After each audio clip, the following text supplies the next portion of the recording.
Hello, you guys. Thank you for joining me on the podcast Depression is Not for the Weak.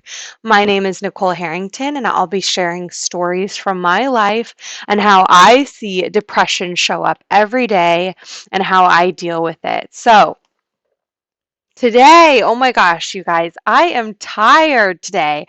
I did a hard workout yesterday and I've been on top of my game. I'm still showing up, right? That is a huge win for me right now because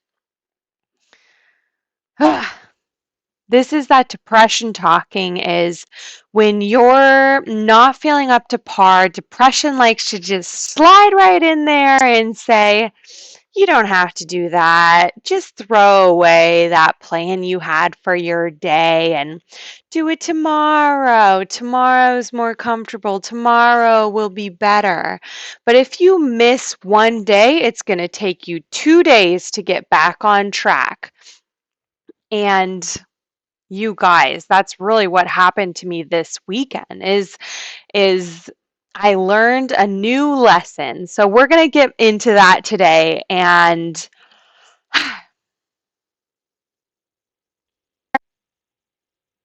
there are so many ways depression can show up. If you need support, email me at support@nicolecoaching.com.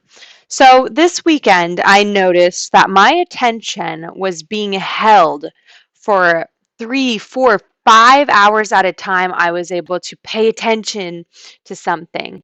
It started positive. It started paying attention to my hummingbirds, doing outdoor activities, gardening. I was out there for 4, 5 hours videoing my birds singing, recording a video that I posted, and you guys, I was loving every second.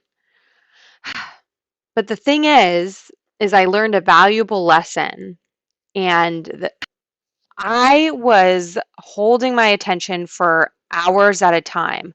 Whereas sometimes my mind is all over the place. Sometimes I come on my computer and suddenly I have 7 windows up and I'm bouncing around different ideas, doing 4 things at once. My attention is short and quick, short and quick. So pair those two together, and the reason I'm doing that today is to show that we have different attention spans. It's not always the same. If we're more tired, we're going to have a shorter attention span. If we got a really healthy amount of sleep and we feel good, we're going to have a longer attention span potentially. Or you could be different altogether, right? That's just my experience. So, when I had a longer attention span, I didn't want to be doing something that could hold my attention in a negative way. And what I ended up doing is I turned on a binge-worthy show. I started watching Undercover Millionaire, which is great, season 2. But because my attention was being held for hours at a time, I ended up watching multiple shows. Got really into it. And what I should have done instead is work on a project that was healthier. It was than just sitting on the couch watching a TV show. Does that make sense? So the more I understand my energy level, what I'm capable of doing in that moment, the more I'm able to set myself up for success. So, where does this come back to you and other areas of our life? Well, the more we understand ourselves, the more we're going to be able to set ourselves up for success. So, if I can notice that my energy is low right now, I'm tired, then I'm going to do things that are still going to empower me and feel confident and feel successful. So I'm still jumping on this video. I'm still going to go for a walk. But these things don't take a lot of mental clarity. I'm not setting up a new computer or um, like creating a new workbook for you guys, which I have free as a free resource. I'm not doing something that takes a lot of mental energy because I'm tired. And if I start doing that, I'm going to feel like a failure if I don't get it all done, right? So I'm doing things that are good for what my body needs. Our mind and our body is one being. They're connected. And sometimes we disconnect what we feel we need and what our body needs, like rest, healthy food, water, rest.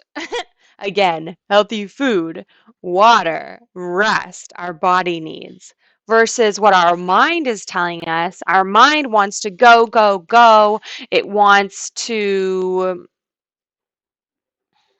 be doing, or maybe our mind is also in a depression and it's telling us you're not good enough. You're going to fail. Don't do that. That's our mind. And then we listen to our body, and maybe our body is like, go, go, go. It wants to keep moving, but our mind is saying, you're not good enough. Do you see those two? It's our mind and our body are disconnected. And when that happens, we need to realign them before we're digging ourselves into a hole, because when our mind and body are disconnected, it's going to take more energy to do things. It's taking more of our energy to fight off our mind that's telling us these negative stories.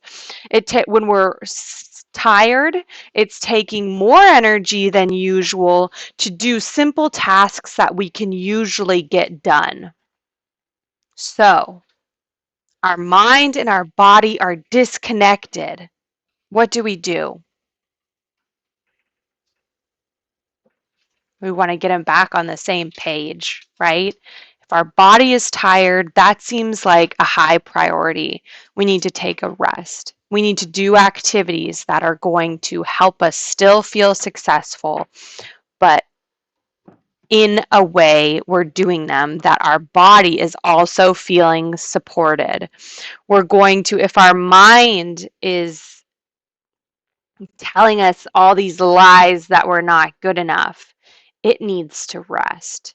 And we are going to do activities that support what our mind needs. So, the more you can get your mind and your body on the same level, the more it's going to take less energy to do certain things. We're going to be in a rhythm. We're going to have momentum. It's going to come more naturally. We're going to get more things done. Versus if we're fighting ourselves, and at the end of the day, we're so exhausted that we don't have enough energy to recover, to heal. So, the first step is to start noticing, what is your mind saying? What is your body saying? To disconnect those two ideas is the first step, and start to listen to what they're saying. Starting to listen to what they're saying, see what you can do. How can you support both areas? Thank you so much for watching today. My name is Nicole Harrington, and this is the podcast Depression is Not for the Weak. Make sure you subscribe and follow, because we're having at least one episode every week. This is just a short 10 minutes so far, and